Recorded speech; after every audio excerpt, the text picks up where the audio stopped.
Lord Foster, I know there was controversy where, you also built airports that were actually seen as environmentalists as not sustainable, not green friendly. I mean, what was your response to that?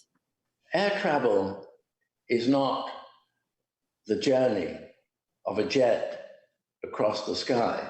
The travel, mobility in any shape or form is about infrastructure.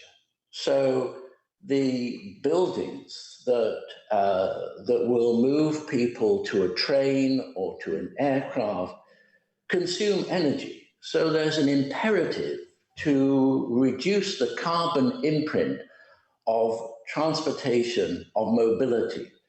And our society is about mobility. You have to put this in the wider context. I mean, I've instanced the fact that the technology exists to decarbonize the ocean and to cleanly produce the fuel for jet travel.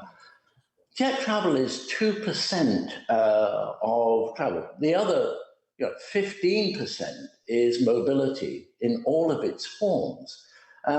Just the production of meat for hamburgers is around 15% in terms of greenhouse gas emissions.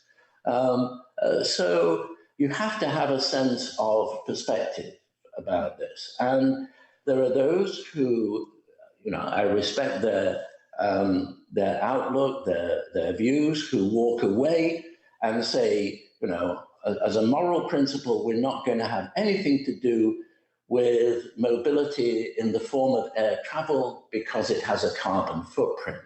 I would argue that everything has a carbon footprint, and in relative terms, the carbon footprint of air travel is relatively small. That doesn't mean it shouldn't be addressed, but I do feel passionately that we have to address the infrastructure of mobility. We have to reduce its carbon footprint like everything else. We can't walk away from it. We can't, adopt a hypocritical moral stance.